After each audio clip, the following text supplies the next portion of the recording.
Hello दोस्तों, stock market prediction channel में आप सबका स्वागत है। इस वीडियो में हम बात करेंगे आईपीओ के बारे में। तो चलिए स्टार्ट कर लेते हैं। कंपनी का नाम है साई लाइफ साइंसेज और इस कंपनी ने अपना कारोबार 1999 में स्टार्ट किया था।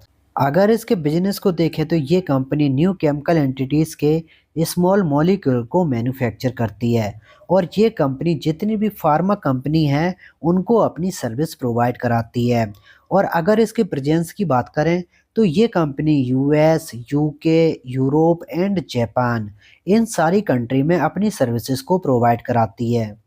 और अगर इस आईपीओ के डिटेल के बारे में बात करें तो ये आईपीओ 11 दिसंबर को ओपन होगा और 13 दिसंबर को क्लोज हो जाएगा। इसकी फेस वैल्यू है ₹1 पर शेयर और इसका लोअर प्राइस बैंड है ₹522 पर शेयर और इसका अपर प्राइस बैंड है ₹549 पर शेयर।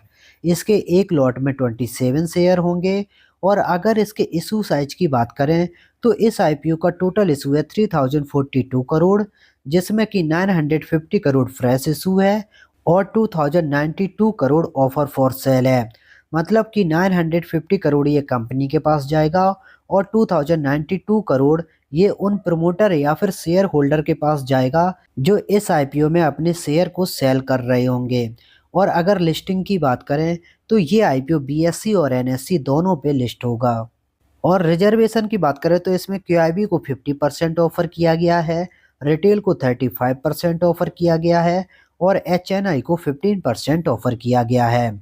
और अगर हम आईपीओ के टाइमलाइन की बात करें तो ये आईपीओ 11 दिसंबर वेडनेसडे के दिन ओपन होगा और 13 दिसंबर फ्राइडे के दिन क्लोज हो जाएगा। इसका बेसिक ऑफ अलॉटमेंट होगा 16 दिसंबर मंडे के दिन।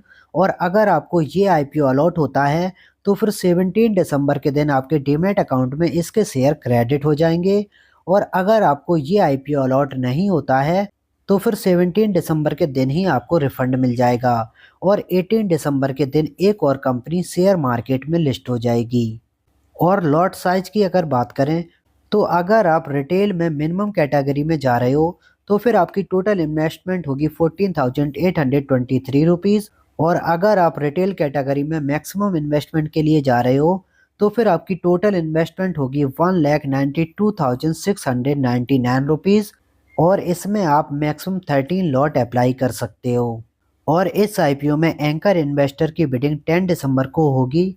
तो फिर हमें 10 दिसंबर के दिन ये पता चलेगा कि इस आईपीओ में कौन कौन से बड़े एंकर इन्वेस्टर इन्वेस्ट कर रहे हैं। और इस आईपीओ के रजिस्ट्रार का नाम केफिन टेक्नोलॉजी है।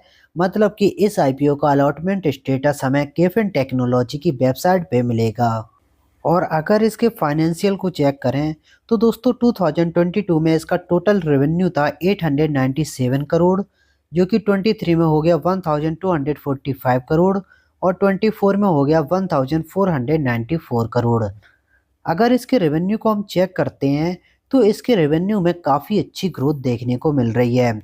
और अगर इसके प्रॉफिट की बात करें तो 2022 में इसका प्रॉफिट था 6.23 करोड़, जो कि 23 में हो गया 9.9 करोड़ और 24 में हो गया 82 करोड़।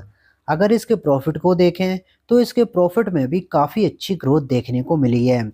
और अगर इसके डेट की बात करें तो 2022 में इसका टोटल डेट था 751 करोड़, जो कि 23 में हो गया 699 करोड़ और 24 में हो गया 710 करोड़। अगर इसके डेट को देखें तो फिर दोस्तों इसके पास डेट काफ़ी ज़्यादा है। और अगर ये कंपनी अपने प्रॉफिट को मैनेज नहीं कर पाई तो फ्यूचर में इस कंपनी को काफ़ी ज़्यादा प्रॉब्लम फेस करनी पड़ सकती हैं और इनके डेट की वजह से इनकी प्रॉफिटेबिलिटी पे काफ़ी ज़्यादा इम्पैक्ट देखने को मिलेगा। और अगर इसके कस्टमर की बात करें तो फिर दोस्तों ये अपने टॉप 10 कस्टमर पे काफ़ी ज़्यादा डिपेंडेंट है। अगर हम देखें तो 2022 में इस कंपनी का टॉप 10 कस्टमर से रेवेन्यू 43% आया था, जो कि 23 में 40% हो गया और 24 में ये 46% हो गया है। मतलब कि ये कंपनी अपने टॉप 10 कस्टमर से 46% का रेवेन्यू अर्न करती है।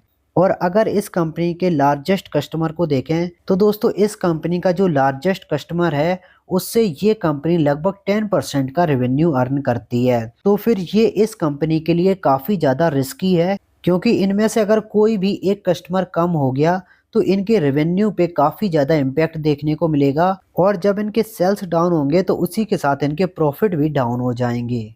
और अगर इस आईपीओ के ऑब्जेक्टिव की बात करें कि ये कंपनी आईपीओ किस लिए लेके आ रही है, तो फिर इनका पहला ऑब्जेक्टिव है कि ये कंपनी अपनी डेट को कम करेगी और सेकंड है जनरल कॉरपोरेट पर्पस। और अगर इसके पीयर्स की बात करें तो फिर दोस्तों आप यहाँ पे देख सकते हो कि इसके पीयर्स में Divi's lab, Suven pharmaceutical company और सिरंज इंटरनेशनल, ये तीनों कंपनी इस कंपनी के डायरेक्ट कंपटीटर हैं और ये तीनों कंपनी दोस्तों काफ़ी ज़्यादा बड़ी हैं। तो अगर आप इस कंपनी को अभी लॉन्ग टर्म के लिए कंसीडर कर रहे हो तो फिर दोस्तों अभी आपको वेट करना चाहिए और इसके क्वार्टरली रिजल्ट पे आपको फोकस करना चाहिए। अगर ये कंपनी क्वार्टरली रिजल्ट काफ़ी अच्छे दिखा रही है तो फिर आपको इस कंपनी को लॉन्ग टर्म के लिए कंसीडर करना चाहिए, अदरवाइज आपको इस कंपनी को अवॉइड करना चाहिए। और अगर आप इस बिजनेस में जाना चाहते हो तो फिर यहाँ पे डीवीस लैब जैसी काफ़ी अच्छी कंपनी है जो आपको लॉन्ग टर्म में काफ़ी अच्छे रिटर्न देगी। और अगर शॉर्ट टर्म की बात करें तो पहले हम इस कंपनी का ग्रे मार्केट प्रीमियम चेक कर लेते हैं और देखते हैं कि ये कंपनी हमें कितना लिस्टिंग गेन दे सकती है। अगर इसके ग्रे मार्केट प्रीमियम की बात करें तो अभी ये 40 रुपीज़ चल रहा है, मतलब कि ये आईपीओ लगभग 7% के लिस्टिंग गेन दे सकता है। बट दोस्तों अभी मार्केट काफ़ी ज़्यादा वॉलेटाइल है और अगर मार्केट में गिरावट हुई तो इसके ग्रे मार्केट प्रीमियम में भी गिरावट होगी। और अगर इसके ग्रे मार्केट प्रीमियम में यहाँ से ज़्यादा गिरावट होती है तो हो सकता है ये आईपीओ डिस्काउंट पे लिस्ट हो, तो फिर आपको शॉर्ट टर्म के लिए भी इस आईपीओ को अवॉइड करना चाहिए।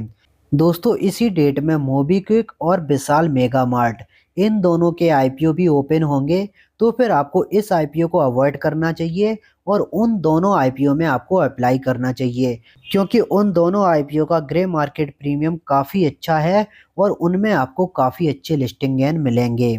दोस्तों अगर वीडियो अच्छा लगा हो तो please like the video and subscribe the channel.